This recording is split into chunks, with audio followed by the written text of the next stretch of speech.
اعوذ باللہ من الشیطان الرجیم بسم اللہ الرحمن الرحیم۔ سورہ الاعراف کی 24، 25 اور 26 3 آیات آج پڑھیں گے۔ قال اہبطوا بعضکم لبعض عدو، قال کہا، اللہ نے کہا، اہبطوا، ہبط ان سے ہے اترنا جس کے اندر ہتک آمیزی شامل ہو، اور بلند مقام سے نیچے گرنا۔ بعض تمہارے، بعض تم ایک دوسرے کو، بعضکم لبعض کا مطلب ہے تم ایک دوسرے کے لیے، لام زیر لے کے لیے، عدو دشمن ہو تم، کیونکہ انسان نے اپنے لیے مشاجرہ اختیار کر لیا تھا۔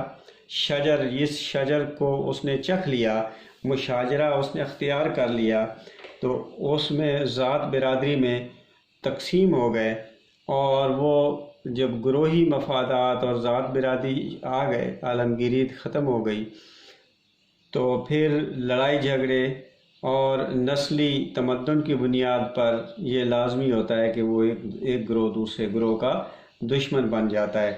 تو کہا کہ تم ایک دوسرے کے دشمن ہو۔ وَلَكُمْ فِي الْأَرْضِ مُسْتَقَرٌّ، اور تمہارے لیے ہے، وَلَكُمْ تمہارے لیے زمین میں ہے قرار، قاف رے رے قرار، مستقر ٹھہرنا ہے، وَمَتَاعٌ اور فائدہ حاصل کرنا ہے، اِلیٰ حین ایک مدت تک۔ متاع فائدہ حاصل کرنا، فائدہ اٹھانے کی اشیاء جو ہیں وہ ان کو کہا جاتا ہے۔ قال فیہا، کہا، اللہ نے کہا کہ فیہا، اس میں، ہا یعنی الارض کی بات ہو جی، اس میں، تحیون وفیہا تموتون، کہ اسی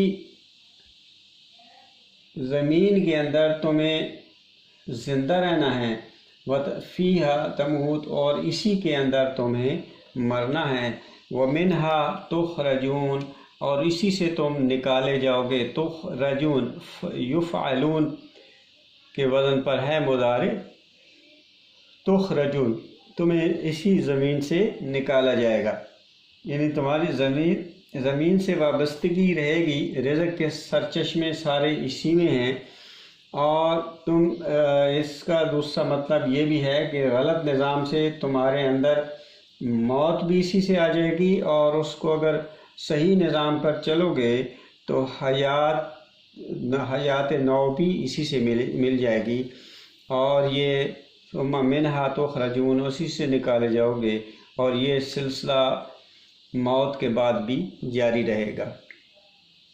یا بنی آدم، اے ابن آدم، قد انزلنا، یقیناً نازل کیا ہم نے، علیکم تمہارے اوپر، لباس نازل کیا، یواری جو چھپاتا ہے، سوآتکم تمہاری برائی کو، وریشن اور تمہارے لیے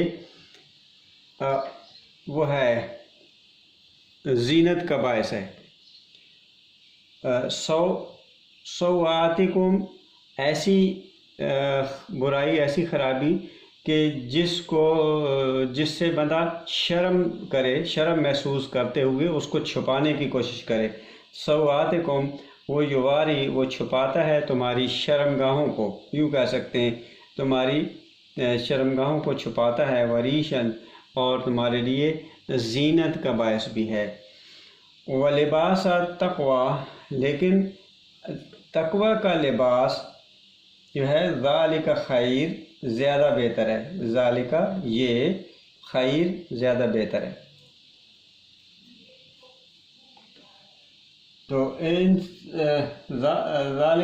ذَلِکَ من آیات اللہ لعلہم یذکرون، یہ اللہ کی آیات ہیں، اللہ کی نشانیاں ہیں، شاید کہ تم یذکرون، اس کا ذکر کرنے والے بنو، یعنی اس کو سامنے رکھو۔ تو اس آیت میں کا مطلب یہ میں ادھر پڑھ دیتا ہوں کہ اس سے یہ نہ سمجھ لینا کہ طبعی زندگی کے تقاضے، اس دنیا کی زیب و زینت کی چیزیں، یعنی مال اور اولاد، یہ قابل نفرت اور صحیح نظام قابل نفرت ہیں، اور صحیح نظام وہ ہے جس میں ان سے قطع تعلق کر لیا جائے، ایسا بالکل نہیں۔ ہم نے ان چیزوں کو تمہارے لیے یہ وریشن بنایا ہے، زیب و زینت کا جز بنایا ہے، انہیں کوئی حرام بھی نہیں کر سکتا۔ ایک دوسری جگہ پر آیا، اور ان کے حصول اور استعمال میں اللہ کے قوانین کی نگہداشت کیا کرو، تقوی اختیار کرو، یعنی ان کی اللہ کے قوانین کی نگہداشت کیا کرو، اور کوئی بھی چیز شر نہیں رہے گی، سب خیر ہو جائے گا، ذالک خیر ہو جائے گا۔ یہ امور اللہ کے نظام سے متعلق ہیں، اس لیے بیان کیے جاتے ہیں تاکہ انہیں تم اپنے پیش نظر رکھو۔ یہ ذکرون ذکر وہ ہوتا ہے کہ جو ہر وقت اپنے سامنے چیز رکھی جائے۔ صدق اللہ العظیم۔